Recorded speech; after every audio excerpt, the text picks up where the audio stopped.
অনেক মিল তাদের মধ্যে। একে অপরকে নিজেদের সব কথা শেয়ার করে। এই যে রাহান সারাকে ভালোবাসে এটা রিধি জানে। আবার রিধি যে ওয়াসিফ দেওয়ানের ছেলেকে ভালোবাসে এটাও রাহান জানে। কিন্তু রিধি ছেলেটাকে পাত্তা দেয় না। কি ভয়ঙ্কর কথা! মন্ত্রী ছেলে, তার উপর ডক্টর, এমন ছেলেকে পাত্তা দেয় না, ভাবা যায়? আর এদিকে সে মন্ত্রী বোনের সাথে প্রেম করছে, কি ভয়ঙ্কর ব্যাপার! রাহান কথার তালে ইনিয়ে বিনিয়ে বলে উঠল, তুমি ডক্টর সাহেবকে বলো আসনি কেন? আজ সন্ধ্যায় আমার সাথে কথা হলো, মনে হচ্ছে ভীষণ রেগে আছে। তুই ওনার সাথে কথা বলবি না। আর আমি আগেও তোকে বারণ করেছি না, তাও কেন বলিস? রিধি একটু থেমে আবার বলল, এসব বড়লোকদের সাথে আমাদের যায় না। কোথায় ওনারা আর কোথায় আমরা, দেখেছিস? এটার চেয়েও বড় কথা হচ্ছে, আমি নানাজানের ওপর দিয়ে এ ব্যাপারে কিছু করব না। যার খেলাম তাদের ওপর দিয়ে আমার কোনো কথা নেই। আপু, তুমি ভালো করে জানো মামারা না নানাজান কখনো তোমার কষ্ট হয় তেমন কিছু করবে না। শুধু শুধু কেন ভিতরে ভিতরে এসব ভেবে নিজের অনুভূতি ধামাচাপা দিতে চাইছো? খুব বড় হয়ে গিয়েছিস, আমাকে বোঝাতে আসে। ঘুমাতে যা। রাহান মুখ ভেঙচি কাটলো। রিধি সেটা দেখে হাসি পেল, তবে হাসলো না, চেপে রাখলো। রাহান রুম থেকে যাওয়া মাত্র হো হো করে হাসতে লাগলো। ছোটবেলার অভ্যাস এখনো গেল না ছেলেটার। রিধি হাসতে হাসতে বিছানা ঠিকঠাক করে দরজা বন্ধ করে এসে বিছানায় শোয়ার প্রস্তুতি নিচ্ছিল। ঠিক তখনই পাশে থাকা ফোনটা টুংটাং শব্দ হলো। রিধি ভ্রু কুঁচকে নিল। রাত বাজে 1:30। এত রাতে কে মেসেজ দিল? রিধি হাত বাড়িয়ে ফোনটা হাতে নিয়ে সাউন্ড বাটন চাপে। ফোনের স্ক্রিনে দৃষ্টি বোলাতেই দেখা মেলে নোটিফিকেশনে ডক্টর সাহেব দিয়ে সেভ করা একটা বিদেশি নাম্বার থেকে মেসেজ আসছে। কবির বিছানায় বসে ল্যাপটপে কিছু করছিল। হঠাৎ তিন্নির প্রশ্নে তিন্নির দিকে তাকিয়ে বলল, না, তবে সাথে করে একটা নিয়ে নাও। তিন্নি তাই করলো। একটা শাড়ি ব্যাগে নিয়ে নিল আর একটা 3 পিস নিয়ে ওয়াশরুমে চলে গেল। আজ মির্জা বাড়ি যাবে ওরা। বিয়ে হয়েছে আজ 5 দিন। এই 5 দিনে মফিজুল মির্জা সহ মির্জা বাড়ির সবাই যাওয়ার জন্য রোজ ফোন করছে। কবির যেতে চায়নি, কিন্তু তিন্নি, মেয়েটার পরিবার নেই, সেটা এখন মির্জা বাড়ির সবাই বুঝতে দিতে চায় না। তাহলে সে কেন দিবে? একদিনই তো ব্যাপার। সকালে নাস্তা করেই সাদমান বউ আর বোনকে নিয়ে মির্জা বাড়ি চলে এসেছে। আয়ান আসেনি, পরে আসবে। মাইশাকেও দিতে চায়নি, কিন্তু মেয়েটা সেদিন এয়ারপোর্টে যেতে দেয়নি। মন খারাপ হতে পারে, স্বাভাবিক, তাই আর বারণ করেনি। সাদমান ওদের বাড়িতে নামিয়ে দিয়ে নিজের সিকিউরিটি নিয়ে আবার বেরিয়ে যায়। প্রিয়তা আগে ফ্রেশ হয়ে অতঃপর সারা রুমের উদ্দেশ্যে হাঁটা ধরে। রাহান ভাই, আমার হাতে লাগছে, ছাড়ুন। সারা ব্যালকনিতে দাঁড়িয়েছিল, আর রাহান হঠাৎ কোথা থেকে এসে হুমড়ি খেয়ে বারান্দায় এসে সারাকে টেনে এনে ঠাস করে বারান্দার দরজার সাথে চেপে ধরে। একটা হাত শক্ত করে সারার হাত টেনে ধরে। সারা আকস্মিক আক্রমণে ভয় পেয়ে গেল, চোখ বন্ধ করে ব্যথাতুল শব্দ করে। সামনে দাঁড়ানো মানুষটাকে রাহান সেটা বুঝতে বেগ পেতে হয় না, তাই তো চোখ বন্ধ রেখেই উপরোক্ত কথাটা বলল। রাহান ফোঁসফোঁস করে চোয়াল শক্ত করে জানালো, লাগার জন্যই ধরেছি, আদর করতে নয়। ছি, কি সব বলেন? ভুলে যাচ্ছেন আমি আপনার বোন। এই তোর মুখ আমি ভেঙে ফেলবো। তুই আমার বোন না, আর না আমি তোর ভাই। একদম বেশি বলবেন না। আমি বেশি বলছি? আর তুই যা করেছিস ঠিক করেছিস। কি শুরু করেছিস আজ 1 মাস নাগাদ? বলছি না আমায় একটু সময় দে। হঠাৎ সারা শব্দ করে কেঁদে দিল। রাহান হকচকালো, ভরকে গিয়ে তড়িঘড়ি করে সারার হাত ছেড়ে সারাকে জড়িয়ে ধরলো। মাথায় হাত বুলিয়ে দিতে দিতে বলল, আই নো আমি তোকে টাইম দিতে পারি না, ঠিকঠাক দেখা হয় না, কথা হয় না। অভিমান হবে, কিন্তু অভিমান ভাঙার জন্য তো আমাকে তোর কাছাকাছি আসতে দিতে হবে। কিন্তু তুই আমাকে ইগনোর করিস। আমি করতামটা কি? সারা কোনো জবাব দিল না, কান্নাও করছে না। চুপচাপ রাহানের বুকে মাথা রেখে সেভাবেই পড়ে রইল। রাহান নিজেও চোখ বন্ধ করে সারাকে জড়িয়ে ধরে রইল। সারা, প্রিয়তার কণ্ঠ শুনে দুজন দুদিকে ছিটকে দূরে সরে গেল। প্রিয়তা চোখের উপর হাত রেখে বলল, আমি কিছু দেখিনি। সারা প্রিয়তাকে টেনে নিয়ে রুমের বাহিরে আসার উদ্দেশ্যে হাঁটতে হাঁটতে অনুরোধের স্বরে বলল, কাউকে বলিস না প্লিজ, বিশেষ করে আপু আর ভাবিকে। জানতে পারলে ইচ্ছে মতো পচাবে। প্রিয়তা ফ্যাল ফ্যাল করে তাকিয়ে থাকে সারার দিকে। সারা প্রিয়তাকে টেনে নিয়ে নিচে লিভিং রুমে চলে এলো। সেখানে বাড়ির সবাই আছে মোটামুটি। দিদি বসেছিল আম্বিয়া মির্জার পাশে, সেখান থেকে উঠে এসে প্রিয়তাকে আঁকড়ে নিল, আদর করলো, কপালে চুমু খেয়ে বলল, এত কেন আদরে তুই? আগেও দেখলে আদর করতে ইচ্ছে করতো।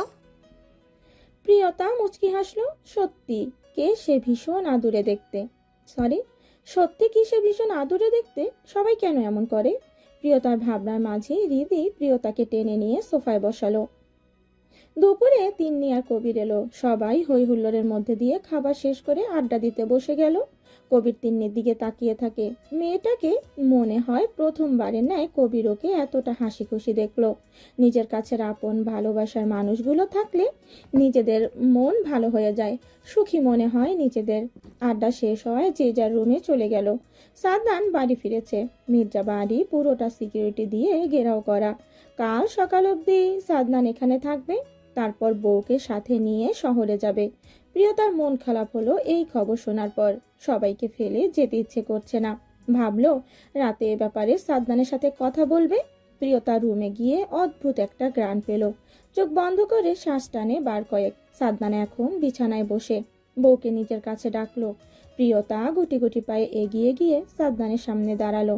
বাহিরে অন্ধকার, মেঘ জমেছে আকাশে। হয়তো কিছু সময় ব্যবধানে সেগুলোও বৃষ্টি হয়ে জমিনে লুটিয়ে পড়বে। প্রিয়তা লাইট অন করতে গেলে সাদনান বাধা দিল। বউকে টেনে নিজের কোলে বসিয়ে বালিশের পাশ থেকে একটা বেলি ফুলের মালা বের করলো। সামান্য নেতিয়ে গিয়েছে, হয়তো দুপুরে কড়া রোদে। প্রিয়তার কৌতূহল জাগে, এই ভর দুপুরে এটা কোথা থেকে আনলো? সহসার মনে প্রশ্ন আসা মাত্র জিজ্ঞেস করলো, কোথা থেকে আনলেন এটা? দেখিনি আমি। পকেটে করে এনেছি, তাই দেখনি? সাদনান প্রিয়তার হাতে সেটা বেঁধে দিতে দিতে জানালো। প্রিয়তা ভুরু কুচকে বলে উঠল, কিন্তু পাঞ্জাবি আমি খুলে নিজে হাতে বিছানায় রেখেছিলাম। প্যান্ট চেক করেছিলে? আস্তে করে প্রিয়তার হাতের উল্টো পিঠে চুমু খেয়ে বিছানা ছেড়ে উঠে ব্যালকনির দিকে এগিয়ে যেতে যেতে জিজ্ঞেস করলো। প্রিয়তা নাকের কাছে নিজের হাতটা এগিয়ে নিয়ে গ্রান শোকে লম্বা লম্বা শ্বাস টেনে জবাব দিল, না।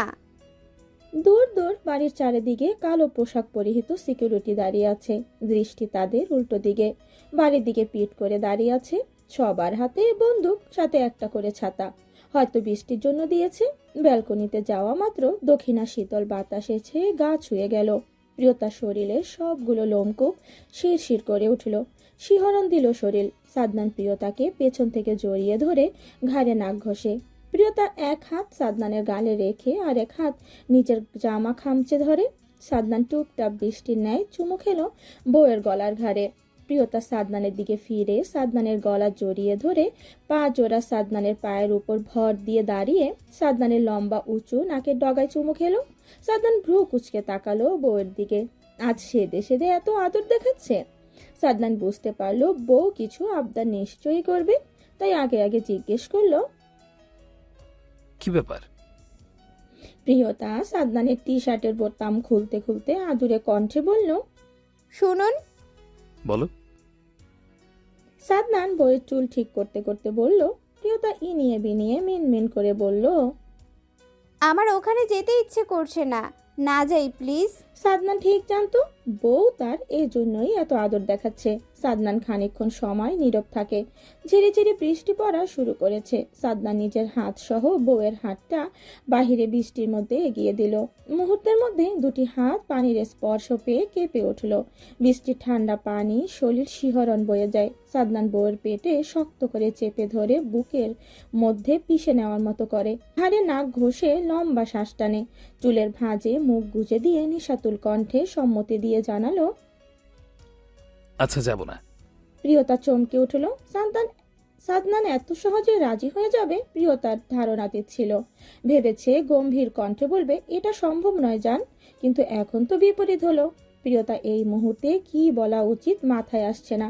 খুশির জোয়ারে মুখের বুলি হারিয়েছে। সাদনান বউয়ের কোনো প্রতিক্রিয়া আশাও করেনি, কারণ শব্দগুলো সত্যি অপ্রত্যাশিত ছিল। প্রিয়তাকে ছেড়ে দিয়ে সাদনান ঝট করে করে তুলে নিল। প্রিয়তা চোখ বড় বড় করে সাদনানের দিকে তাকিয়ে গলা জড়িয়ে ধরে। সাদনা রুমের উদ্দেশ্যে হাঁটতে হাঁটতে বলল, এমন একটা ওয়েদারে রোমান্স না করলে নিজের সাথে ঘোর অন্যায় করা হবে আমার চান। একদম না তিন্নি, বাইরে অনেক গার্ডস রয়েছে, ছাদে এই অবস্থা কিছুতেই না। বৃষ্টি নেমেছে পর থেকে তিন্নি ছাদে ভিজতে যাওয়ার জন্য উঠে পড়ে লেগেছে। থ্রি পিস চেঞ্জ করে শাড়ি পরেছে। কবির তখন ব্যালকনিতে ছিল। রুমে এসে তিন্নির অবস্থা দেখে 1 সেকেন্ড সময় লাগে না ব্যাপারটা বুঝতে। এদিকে তিন্নি কবিরকে দেখে হাসি হাসি মুখে কিছু বলতে যাবে, তার আগেই কবির বারণ করে সতর্ক সংকেত দিয়ে দিল। তিন্নির হাসি হাসি মুখটা ফাটা বেলুনের ন্যায় চুপসে গেল। তবে দমে গেল না তিন্নি। এগিয়ে গিয়ে আহ্লাদি স্বরে বলল, শাড়ি পরবো? আপনি আসুন না প্লিজ। তাছাড়া বৃষ্টির সময় সবাই গেটের নিরাপদ স্থানে চলে গিয়েছে। কবির কোনো রূপ জবাব দিল না। ফোন বিছানায় রেখে তিন্নিকে টেনে নিয়ে ওয়াশরুমে চলে গেল। ঝর্ণা ছেড়ে তিন্নিকে নিয়ে সেটা নিচে দাঁড়িয়ে পড়ল। কিছু সময় ব্যবধানে উপর থেকে পানি পড়ে দুজনকে ভিজিয়ে জুবুথুবু করে দিল। কবির তিন্নিকে একদম নিজের সাথে মিশিয়ে নিল। তিন্নি কাঁপছে, ভয়ে নাকি লজ্জায় বুঝতে পারে না। কবির তিন্নির মুখের উপর পড়ে থাকা এলোমেলো চুলগুলো এক হাতে ঠিক করে দিল। 2 হাত তিন্নির কোমরে রেখে কিছুটা নিচের উপর তুলে নিল। তিন্নি 2 হাতে কবিরের গলা জড়িয়ে ধরল। কবির তিন্নির গলায় মুখ গুজে দিয়ে বলে উঠল, আমার সম্পত্তি তুমি, তোমার উপর সম্পূর্ণ অধিকার শুধু আমার। অন্য কেউ চুল পরিমাণও যদি তোমাকে দেখে আমার একদম সহ্য হবে না। রিধির সেদিন রাতের পর থেকে চিন্তায় ঘুম উড়ে গিয়েছে চোখের। মনে হয় এই বুঝি কিছু হয়ে গেল। না না, জানে সে ঠাস করে একটা চর রিধির গালে বসিয়ে দিয়ে বাজখাই গলায় বলবে, এজন্যই স্বাধীনতা দিয়েছে, আমাদের আগে কেন বলনি এসব? তখন রিধি কি জবাব দিবে? আর সত্যি বলে কি বিশ্বাস করবে সবাই? নানু ভাই, আসবো? রিধি তড়িৎ গতিতে দরজার দিকে তাকিয়ে জাফর মির্জাকে দরজায় দাঁড়িয়ে থাকতে দেখে বিস্মিত হলো। বিছানা ছেড়ে উঠে গিয়ে যেতে যেতে বলল, তুমি কেন কষ্ট করতে গেলে নানা ভাই? আমাকে ডাকলে হতো। জাফর মির্জা চেয়ারে বসলো। রিধি দাঁড়িয়ে রইল। তবে ভেতরে ভেতরে ভয় পাচ্ছে, চিন্তিত হলো। হঠাৎ নানা ভাই আসার কারণ কি? রিধিকে চিন্তিত দেখে জাফর মির্জা কপালে চিন্তার ভাঁজ ফেলে গম্ভীর কণ্ঠে জিজ্ঞেস করলো, তুমি কি কিছু নিয়ে দুশ্চিন্তা করছো? হ্যাঁ, না না, কি নিয়ে দুশ্চিন্তা করব? বেশ, দেখো নানু ভাই, আমরা সবাই তোমাকে ভীষণ ভালোবাসি। তোমার সব কিছুতেই আমরা সবসময় সাই দিয়েছি।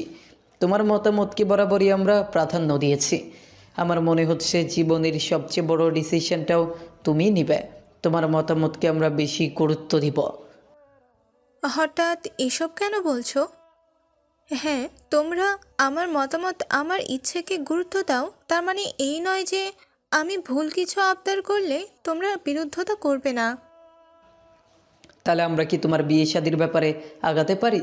আর তোমার কোনো পছন্দ থাকলে বলতে পারো। কক্ষে প্রবেশ করতে করতে কথাগুলো বলল আম্বিয়া মির্জা। রিধি চুপ হয়ে গেল। কি বলবো ভেবে পেল না। তবে মন চাইলো একবার বলতে মনের মধ্যে থাকা প্রিয় পুরুষের কথা, কিন্তু এটার তো কোনো শুরু নেই। সে করেনি শুরু, তাহলে এসব বলার কোনো ভিত্তি নেই, না কোনো যুক্তি আছে? 2 চোখের প্রশ্নবোধক চাহনিতে তাকিয়ে রিধির দিকে। রিধি কোনো ভনিতা ছাড়াই স্পষ্ট জবাব দিল, না নানিজান, তোমাদের যা ভালো মনে হয় তাই করো। মাইশা একটা আচার হাতে নিয়ে বসে আছে। 3 মাস চলে সবে মাত্র। এক্ষুনি মেয়েটার অবস্থা নাজেহাল।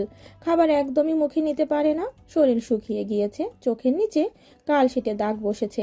এসব দেখলে আয়ানের মায়া হয়। বুক চিরে দীর্ঘশ্বাস বেরিয়ে আসে। রাতের খাবারটাও খেতে পারেনি। খাবার 1 লোকমা মুখে দেওয়া মাত্র দৌড়ে বেসিংয়ে গিয়ে গড়গড় শব্দ করে পেটের ভিতরে যা ছিল সব উগড়ে দিয়েছে। আয়ান খাবার ফেলে নিজেও পেছনে পেছনে ছুটে রান্নাঘরে পানি দিয়ে ফ্রেশ করে নিজের রুমে নিয়ে এসেছে। মাইশা অবশ্য অনেক জোর করেছে খাবারটা খেয়ে আসার জন্য, কিন্তু আয়ান যায়নি। বউ খেতে পারে না, ঘুমোতে পারে না, আর সে একবেলা না খেয়ে থাকতে পারবে না কেন? আয়ানের ভাবনার মাঝেই মাইশা ভ্রু কুঁচকে বলে উঠল, কেন বসে আছেন? কাছে আসুন। আয়ান নড়ে চড়ে বসলো। সামান্য এগিয়ে গিয়ে মাইশার গা ঘেঁষে বসে বলল, কাছে তো বসে আছি, তোমার দূরে কেন মনে হচ্ছে? মাইশা কোনো প্রতি উত্তর করে না। আচার পাশে রেখে আয়ানের গালে হাত রাখে। আয়ান চট করে সরে বসে। বউয়ের চোখে কিছু দেখতে পাচ্ছে সে, যেটা এই মুহূর্তে করা একদম ঠিক নয়। আঙুল উঁচিয়ে বলল, মাইশা, একদম না, তুমি সহ্য করতে পারবে না। ডক্টর করার নিষেধাজ্ঞা দিয়েছে 4 মাস পর্যন্ত। মাইশা শোনে না। আয়ানের ঠোঁটে নিজের তর্জনী আঙুল চেপে চুপ করিয়ে দিল আয়ানকে। আয়ান ঘামছে। প্রেয়সীর এই আহ্বান তাকে ভেতর থেকে উত্তেজিত করে দিল। অনেক দিন প্রেয়সীকে ভালোবাসে না, লোভ হলো। হ্যাচকা টানে বউকে বিছানায় শুইয়ে দিয়ে নিজের শরীর বিছানায় রেখে মাইশার গলায় মুখ গুজে দিল। মাইশা শক্ত করে আয়ানকে জড়িয়ে ধরল। প্রিয়তা ইনিয়াকে নিয়ে বসে আছে। আয়নার শরীরে জ্বর আসছে, রাহাত বাড়ি নেই। ডক্টর চেক আপ করে ওষুধ দিয়ে গিয়েছে। এখন ঘুমিয়ে আছে আয়না। রাতের খাবার সুফিয়া বেগম খাইয়ে দিয়েছে, ওষুধ দেওয়া হয়েছে। জ্বর এখন বেশি নেই। ইনিয়া ঘুমে ডুলুডুলু করছে। প্রিয়তা বিছানা ছেড়ে ইনিয়াকে নিয়ে ঘর ছেড়ে বেরিয়ে এলো। কাজের লোককে ডেকে ইনিয়া খাবার চাইলো। খাবার এনে ইনিয়াকে খাইয়ে দিল। ইনিয়া খাবার খেয়ে প্রিয়তার কোলে ঘুমিয়ে পড়ল। প্রিয়তা আয়নার পাশে মেয়েকে শুইয়ে দিয়ে রুমে এলো। রাত 9:30 বাজতে চলে। সাদনান কোনো রাত বিরাতে আসে ঠিক নেই। প্রিয়তা কাবার থেকে সাদনানের ড্রেস নামিয়ে রাখে। ঠিক তক্ষুনি বিছানার থাকা ফোনটা সশব্দে বেজে উঠল। প্রিয়তা এগিয়ে গিয়ে ফোন হাতে নিল। সাদনান কল করেছে। প্রিয়তা একটু না অনেকটাই অবাক হলো। বিস্ময় কাটিয়ে ফোন রিসিভ করতেই সাদনানের গুরু গম্ভীর কণ্ঠস্বর ভেসে এলো। নিচে এসো, আমি গাড়িতে অপেক্ষা করছি। এত রাতে কোথায় যাব? আগে এসো। আর হ্যাঁ, যেভাবে আছো সেভাবেই। সাদনান কথা শেষ করে কল কেটে দিল। প্রিয়তা আর কিছু বলার সুযোগও পেল না, ফোন হাতে বেরিয়ে পড়ে। সাদনান গাড়িতে বসেছিল। প্রিয়তা যাওয়া মাত্র হাত বাড়িয়ে দরজা খুলে দিয়ে প্রিয়তাকে উঠে আসার জন্য ইশারা করে। প্রিয়তা চুপচাপ উঠে বসে। সাদনান গাড়ি স্টার্ট করলো। কোথায় যাব আমরা? প্রিয়তা কৌতূহল নিয়ে জানতে চাইল, কিন্তু সাদনান উত্তর করলো না, শুধু বলল, আগে যাই। আধ ঘন্টা পর সাদনান তার প্রিয়তা উপজেলায় এসে পৌঁছালো। সাদনান নিজে একটা কালো মাস্ক পরে প্রিয়তাকেও একটা পরিয়ে দিল। একটা রেস্টুরেন্টে গেল দুজন। সাদনান বউয়ের হাত ধরে একদম কর্নারে একটা টেবিলে নিয়ে এগিয়ে গেল। সেখানে একজন সুদর্শন যুবক বসে আছে। সেও মাস্ক পরে আছে, কিন্তু তাও ব্যক্তিটাকে চিনতে প্রিয়তার অসুবিধা হয় না। অবাক আর বিস্ময়ে ভ্রুজোড়া টান টান করে উঠল। তিন্নি আর কবিরকে আজ যেতে দেয়নি। কবির ভার্সিটি থেকে যাওয়ার সময় তিন্নিকে নিয়ে যাওয়ার জন্য এলে কবিরকেও আর যেতে দেয়নি সবাই। সবার এত বারবার করে বলায় কবির আর বেশি জোর করেনি, থেকে গেল। রাতে খাবার খেলো একসাথেই সবাই, সাদনান আর প্রিয়তা বাদে। তিন্নি কাল রাতের পর থেকে লজ্জায় কবিরের দিকে ভালো করে তাকাচ্ছে না। কি কাণ্ডটাই না করলো কাল। তিন্নির তো সেই ঘটনা এখনো চোখের সামনে ভাসছে। আর হঠাৎ হঠাৎ সব মনে পড়লে কেঁপে কেঁপে উঠছে। বিছানায় গা গুটিয়ে বসে তিন্নি। কবির ওয়াশরুম থেকে ফ্রেশ হয়ে এসে তিন্নিকে এভাবে বসে থাকতে দেখে ভ্রু কুচকালো। তাওয়াল নিয়ে সোফায় রেখে এগিয়ে এলো বউয়ের কাছে, বসলো। তিন্নি কবিরের অস্তিত্ব টের পেয়ে নড়ে চড়ে বসলো। কবির এক হাতে তিন্নিকে নিজের সাথে শক্ত করে জড়িয়ে ধরে জিজ্ঞেস করলো, ঘুমোলে না যে? দেখছেন আকাশে কত তারা? হ্যাঁ। চাঁদ নেই, অন্ধকার। চলুন না ব্যালকনিতে যাই। তোমার এখানে এসে কেন সব বায়না শুরু হলো তিন্নি? আমাদের বাড়িতে গিয়ে আমরা রাতের আকাশ দেখব। তিন্নি আর কিচ্ছু বলল না। পেটটা অজানা কোনো কারণে ব্যথা করছে। তিন্নিকে চুপচাপ দেখে কবির চিন্তিত কণ্ঠে জিজ্ঞেস করলো, কি হয়েছে? শরীর খারাপ লাগছে? না, এমনি। অনেক রাত হয়েছে, শুয়ে পড়ুন। হ্যাঁ হ্যাঁ, অবশ্যই। কবির তিন্নির গলায় মুখ গুজে বলল। তিন্নি শিউরে ওঠে, খামচে ধরে কবিরের হাত। কবির তিন্নির চুল সরিয়ে গলায় ঘাড়ে আস্তে আস্তে অধরে স্পর্শ করে মাতাল করতে থাকে বউকে। তিন্নি হাত ছেড়ে আচমকাই কবিরকে জড়িয়ে ধরে। কবির মুচকি হেসে বউকে বিছানায় শুইয়ে দিল। বাড়িতে হুরুস্তোর আয়োজন চলছে সেই সকাল থেকে। সবার মুখে হাসি খুশি ভাব। শুধু রিধি চিন্তিত, কি হচ্ছে কিচ্ছু বুঝতে পারছে না। বার কয়েক সারাকে জিজ্ঞেস করছে, কিন্তু সারাটাও আজ এমন ভাব করছে মনে হচ্ছে কিচ্ছু জানে না। কিন্তু রিধি জানে, এই বাদর মেয়ে সব জানে। নিশ্চয়ই কারো নিষেধাজ্ঞা রয়েছে, সেজন্যই কিছু বলছে না। 12টা বাজতে না বাজতেই সবাই রিদির গোসল করা নিয়ে উঠে পড়ে লাগলো। রিদি যেন অবাকের অষ্টম পর্যায়ে। কি সব হচ্ছে কিচ্ছু মাথায় ঢুকলো না। সবাই কেন রিদির গোসল নিয়ে পড়লো রিদির বোধগম্য হচ্ছে না। গোসল শেষে বেরিয়ে আসার পরপরই রিদির মা খাবার হাতে এলো। মেয়েকে খাইয়ে দিলে শাড়ি পরিয়ে দিল। রিদি কিছু আন্দাজ করতে পারে। শাড়ির কুচি ঠিক করতে ব্যস্ত। মায়ের মুখ পানে তাকিয়ে শান্ত কণ্ঠে জিজ্ঞেস করলো, আমাকে কেন কেউ কিছু বললে না মা? তো না তো কাল বললোই সব। তুমি কি করে জানলে? নানিজান কি বলেছে? আমি ছিলাম, সবাই ছিল, তুই দেখিসনি। রিদি কথা বাড়ায় না। লিভিং রুমে শোরগোল শুনে রিদির মা হন্তদন্ত পায়ে ছুটে গেল। তবে যাওয়ার আগে রিদিকে কড়া নির্দেশ দিয়েছে রুম থেকে এক পা না নড়তে। জি, মেয়ে আমার পছন্দ হয়েছে। পরিচিত কণ্ঠ তড়িৎ একবার ঘাড় তুলে সামনে তাকালো রিধি। অনাকাঙ্ক্ষিত মানুষকে নিজের সামনে উপস্থিত দেখে একটু না বেশ অনেকটাই অবাক বিস্ময় নিয়ে মাথা ফের নিচু করতেই কানে এলো নানা জাফর মির্জা বলছে, তবে কি বলেন, ছেলে মেয়ে কথা বলেনি? একদম কোনো ভুল নেই। ওয়াসিফ দেওয়ান সায় দিয়ে বলল। সারাকে ডেকে ওয়াজিদ আর রিধিকে ছাদে নিয়ে যাওয়ার জন্য বলে জাফর মির্জা। সারা আগে আগে ওয়াজিদকে নিয়ে উপর সিঁড়ির দিকে এগিয়ে গেল। রাহান এসে বোনকে জড়িয়ে ধরে এগিয়ে যেতে যেতে বলল, তোমার কি খারাপ লাগছে? রিদি ভাইয়ের পিঞ্চ মেরে কথায় চোখ খটমট করে তাকালো রাহানের দিকে। রিদি ভালো করে বুঝতে পারছে রাহান যে রিদির হঠাৎ করে এমন ঘটনার সম্মুখীন হওয়া নিয়ে এই প্রশ্নটা জিজ্ঞেস করছে। স্টুপিড, কোথায় যাচ্ছিস তুই? এখানে দাঁড়া। সারা সত্যি দাঁড়িয়ে গেল। রাহান এগিয়ে গিয়ে সারাকে টেনে ধরে বোনকে ছাদের দরজার দিকে ঠেলে দিল। রিধি হুমড়ি খেয়ে গিয়ে শাড়ি পা বেঁধে পড়তে পড়তে নিজেকে সামলে সোজা হওয়ার আগে শক্ত একজোড়া হাত রিধির কোমর টেনে ধরে নিজের সাথে মিশিয়ে নিল। রিধি আকস্মিক ঘটনায় ভরকালো। শরীরে কোনো পুরুষালী ছোঁয়া অনুভব করতেই ছিটকে দূরে সরে যেতে চাইল, কিন্তু এটা সম্ভব হলো না। ওয়াজিদ ঠোঁটের কোণায় অদ্ভুত হাসি ঝুলিয়ে বলল, শুধু শুধু নিজের এনার্জি অপচয় করছো, কোনো লাভ হবে না। রিদি ওয়াজিদের কথায় ড্যাব ড্যাব করে চোখ তুলে কালো শার্ট গায়ে, শার্টের ওপর কালো স্যুট পরা খোঁচা খোঁচা দাঁত রিদি ওয়াজিদের কথায় ড্যাব ড্যাব করে চোখ তুলে কালো শার্ট গায়ের ওপর কালো স্যুট, খোঁচা খোঁচা চাপ দাড়ি, মুখের দিকে তাকিয়ে রইল। এই চোখের নিচে কালশিটের দাগ কি আমাকে ছেড়ে আসার বিরহে? নির্ঘুণার্থ কি সেটার সাক্ষী? হঠাৎ ওয়াজিদের এরূপ বক্তব্য রিদি ভরকালো, হকচকিয়ে গেল, চোখ বড় বড় হয়ে গেল। কি বলে এই পুরুষ? হার্ট সার্জনের সাথে সাথে মনোবিজ্ঞানী হয়ে গেল নাকি? নয়তো তাকে ছেড়ে আসার অনলে পড়েছি, সে তা কি করে জানলো এই পুরুষ? মাই কুইন, এত কিসের ভাবাভাবি? ইউ নো না, আমি সব জানি। ইভেন তোমার মাথায় মনে এখন কি ঘটছে সেটাও জানি। হৃদের ভাবনার মাঝে ওয়াজিদ নিজের তর্জনী আঙুল দিয়ে হৃদের এলোমেলো চুলগুলো কানের পিঠে গুজে দিতে দিতে বলল। হৃদয় সত্যি সত্যি এবার বিস্ময় খেলো। নিজেকে ছাড়িয়ে নেওয়ার চেষ্টা করতে করতে বলল, ছাড়ুন। ওয়াজিদ হালকা করে দিদিকে নিজের সাথে চেপে ধরে হঠাৎ হৃদি কেঁপে কেঁপে উঠল। ওয়াজিদ পরপরই ছেড়ে দিল।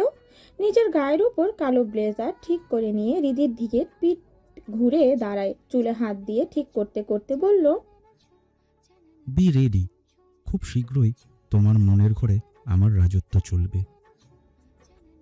কথা শেষ, চোখ টিপে ছাদ হতে নেমে গেল ওয়াজিদ। হৃদি ড্যাব ড্যাব করে ওয়াজিদের যাওয়ার পথে তাকিয়ে থাকে। রাজত্ব চলবে কি, অলরেডি চলছে, সেটা কি বোঝে না এই পুরুষ? রাহান মাত্রই সারার হাতটা ধরেছিল, আর তখনই সেখানে উপস্থিত হয় ওয়াজিদ। দুজনকে চমকে ওঠে। সারা হয়তো ভেবেছিল ওয়াজিদ কিছু জিজ্ঞেস করবে, হয়তো দু একটা ধমকও দেবে, কিন্তু না। সারাকে অবাক করে দিয়ে ওয়াজিদ মুচকি হেসে বলল, চালিয়ে যাও, সম্পর্কে দুজনের সম্মতি আর ভালোবাসা থাকাটা জরুরি। বিয়ের তারিখ ঠিক করা হয়েছে, হাতে মাত্র 2 দিন সময়। গোছগাছ শুরু হয়ে দিয়েছে সবাই। বাড়ি ঘর ঝাড়পোছ থেকে শুরু করে শপিং। আজও বাড়িতে দোকানের লোকজন গিয়ে গয়না থেকে শুরু করে শাড়ি আনিয়েছিল আম্বিয়া মির্জা। সাদনান বাড়িতে নেই, প্রিয়তাকে নিভে বুঝতে পারে না। সবাই মোটামুটি নেওয়া শেষ। প্রিয়তা তখন একটা ছাই রঙের শাড়ি হাতে দাঁড়িয়ে আছে। আম্বিয়া মির্জা একটা জামকালা শাড়ি হাতে নিয়ে প্রিয়তাকে কাছে ডাকলো। প্রিয়তা একটু চিন্তিত হলো, হঠাৎ ডাকার কারণ বুঝতে পারে না। চারিদিকে একবার চোখ বুলিয়ে নিল, সবাই প্রিয়তার দিকে তাকিয়ে আছে। আয়না ইশারা করে বোনকে আম্বিয়া মির্জার কাছে যাওয়ার জন্য। প্রিয়তা গুটি গুটি পায়ে এগিয়ে গিয়ে আম্বিয়া মির্জার সামনে দাঁড়াতেই নিজের হাতে থাকা শাড়িটা প্রিয়তার গায়ে মেলে ধরে বলে উঠল, সালেহা বেগমকে উদ্দেশ্য করে কথাটা বলেই শাড়িটা প্রিয়তার হাতে দিয়ে কিছুটা হুমকি জারি করলেন যেন। প্রিয়তা বিনা বাক্যে মাথা দুলালো। মানুষটা ভালো, শুধু একটু কড়া আর গম্ভীর। ওয়াজিদ ভাই, আপনি কেন এতগুলো ড্রেস এনেছেন? দাদিজান আজ নিজে পছন্দ করে আমায় সব দিয়েছে। সাদনার রুমে এসে অনেকগুলো শপিং ব্যাগ বিছানায় রাখতেই প্রিয়তা সোফা থেকে উঠে এগিয়ে এসে সেগুলোর দিকে ভুরু কুচকে তাকিয়ে সাদনানের পাঞ্জাবির বোতাম খুলতে খুলতে বেশ উচ্ছ্বসিত হয়ে উপরোক্ত কথাগুলো বলল। সাদনান অবাক হয়। দাদি এমন করেছে বিশ্বাস করতে একটু সময় লাগে, তবে পরক্ষণেই মাথায় আসে দাদি তার ভীষণ ভালো, শুধু আগেরকার দিনের মানুষ, তাই এখনকার মানুষের কাজকর্ম পছন্দ করে না। খুঁতখুঁতে টাইপের মানুষ, নিয়মকানুন বেশ মেনে চলে। দাদিজানের দেওয়াগুলো অবশ্যই অনুষ্ঠানে পড়বে, আর আমারগুলো শুধু আমার সামনে বেডরুমে। থতমত কণ্ঠে কথাগুলো বলেই সাদনান ওয়াশরুমে চলে গেল। এদিকে প্রিয়তা ভাবুক হলো। সাদনানের কথার আগাগোড়া কিছুই বোধগম্য হয় না। ততস্থ ভঙ্গিতে এগিয়ে গিয়ে শপিং ব্যাগ হাতড়ে কাপড় বের করতেই চক্ষু চড়ক গাছ, এক ঝাটকায় সেটা ছুঁড়ে ফেলে বিছানার একপাশে। পরপর সবগুলো চেক করে, কিন্তু সবগুলো একই রকম দেখে প্রিয়তার কান গরম হয়ে এলো। মুখে লজ্জায় রক্তিম হয়, দুই কান কচলাতে কচলাতে বিড়বিড় করে বলে ওঠে, অসভ্য পুরুষ, কি অশ্লীল চয়েস। হাজবেন্ড আমি তোমার, তোমাকে নিয়ে অশ্লীল চিন্তা আমার জন্য হালাল। হঠাৎ সাদনানের কণ্ঠে প্রিয়তা চোখ বড় বড় করে পেছনে তাকিয়ে সাদনানকে দেখে অপ্রস্তুত হলো, নড়ে চড়ে বসলো। সাদনান একটা হালকা আকাশি রঙের টাওয়াল কোমরে পেঁচিয়ে দাঁড়িয়ে আছে। প্রিয়তা বিছানা ছেড়ে উঠে দাঁড়ালো। কাবার থেকে সাদনানের ড্রেস এনে সাদনানের হাতে দিয়ে মিনমিন করে বলল, ওগুলো বেশি পাতলা, আপনি জানেন আমি এমন শাড়ি পরি না। তাতে কি, আগে পড়তে না এখন পড়বে? তাছাড়া আমি তো বাইরে পড়ার জন্য আনিনি, শুধু আমার সামনে আমি যতক্ষণ থাকবো তখন পড়বে। সাদনান কথা বলতে বলতে নিজের কাপড় পরে নিল। প্রিয়তা ততক্ষণে সব শপিং ব্যাগে কাভার্ডে তুলে রাখতে নিয়েছে। সবগুলো রাখা শেষ। লাস্ট একটা ব্যাগ রাখার জন্য উদ্যত হতেই সাদনান এগিয়ে গিয়ে প্রিয়তার হাত টেনে ধরল। প্রিয়তা ভুরু কুচকে সাদনানের দিকে তাকালো। সাদনান ব্যাগটা নিজের হাতে নিয়ে প্রিয়তাকে টেনে বিছানায় বসিয়ে একটা সাদা পাতলা শাড়ি প্রিয়তার হাতে দিল। প্রিয়তা কিছু বলার জন্য মুখ খুলবে, তার আগেই সাদনান আদেশের স্বরে বলে উঠল, এটা পরে এসো ফাস্ট। প্রিয়তা লজ্জা পাচ্ছে, তবে লজ্জা ছাপিয়ে বলল, একটু পর বাহিরে যেতে হবে। যেতে হবে না, আমি আছি, তুমি পড়ে এসো। সাদনান প্রিয়তাকে ওয়াশরুমে যাওয়ার জন্য ইশারা করে নিজের রুম হতে বেরিয়ে গেল। প্রিয়তা শাড়ি হাতে বসে রইল। মন চাচ্ছে পরে আসার জন্য, কিন্তু মস্তিষ্ক বলছে, ছি, এমন শাড়ি পরা যায় নাকি? শরীরের ভাঁজ সব অনায়াসে নজরে পড়বে। মনে করে প্রিয়তা শাড়ি আলমারিতে তুলে রাখে। নিচে গিয়ে দেখলো সাদনান সোফায় বসে ফোন স্ক্রল করছে, আর কাজের লোক ডাইনিং টেবিলে খাবার দিচ্ছে। প্রিয়তাকে নিচে নামতে দেখে সালেহা বেগম বলে উঠল, তুই মাথা ব্যথা নিয়ে নিচে আসার কি দরকার ছিল? আমি সাদনানের কাছে খাবার দিয়ে উপরে পাঠিয়ে দিতাম। সাদনান মায়ের দৃষ্টি অনুসরণ করে প্রিয়তার দিকে তাকিয়ে ভূত দেখার মতো চমকে উঠল। কারণ সাদনান নিচে এসে জানিয়েছে প্রিয়তার মাথা ব্যথা, তাই খাবার রুমে নিয়ে যাবে। তবে ভাবভঙ্গি এমন করলো যেন কিচ্ছু করেনি, গম্ভীর হয়ে বসে কিছু ভাবতে থাকে। প্রিয়তা সাদনানের দিকে আর চোখে একবার তাকিয়ে সালেহা বেগমের সাথে কথা বলতে বলতে রান্নাঘরে চলে গেল। খাবার শেষে সাদনান আগে রুমে চলে গিয়েছে। তা সবার সাথে আড্ডা দিয়ে রুমে এলো। বিয়ের সময় বেশি নেই, একদিন মাত্র। কাল বিকেলে হলুদ, সেই সুবাদে সব মেয়েরা কি করবে কি পরবে সব ঠিকঠাক করে নিল। তিন্নি কবিরও কাল চলে যাওয়ার কথা থাকলেও সবাই যেতে দেয়নি। এই সপ্তাহ পুরোটাই কবির তিন্নি এখানে থাকবে, এমনটাই সবার আবদার। আয়ান, মাইশা, সদাগর, বাড়ির সবাই কাল আসবে। প্রিয়তা ভীষণ খুশি লাগছে। অনেক দিন হয় মা বাবা ভাইকে দেখে না। এত সবের ভিড়ে ঘন্টাখানেক আগে রুমে হওয়া সব বেলাম ভুলে গেল প্রিয়তা। রুমে এসে প্রিয়তার ভ্রু কুচকে এলো। পুরো রুম জুড়ে অন্ধকার বিরাজ করছে। পা টিপে টিপে রুমে এসে প্রিয়তা লাইট অন করে। সাদনার চোখের উপর এক হাত ভাঁজ করে শুয়ে আছে। বোঝার উপায় নেই ঘুমিয়েছে নাকি সজাগ। প্রিয়তা এগিয়ে গিয়ে ডাকলো সাদনানকে, কিন্তু না, কোনো নড়চড় নেই মানুষটার। শুনছেন? বার কয়েক ডাকার পর সাদনান চোখ বন্ধরত অবস্থায় বলে উঠল, অনেক রাত হয়েছে, শুয়ে পড়ো। প্রিয় তার মন ক্ষুণ্ণ হলো। এগিয়ে গিয়ে কাবাড থেকে রাতের পোশাক নিতেই হঠাৎ শপিং ব্যাগগুলোর দিকে দৃষ্টি পড়তেই থমথমে খেলো। সাদনানের অভিমানের কারণটা ভালোই বুঝে এলো। আচ্ছা, মানুষটা অভিমান করেছে নাকি রেগে গেল?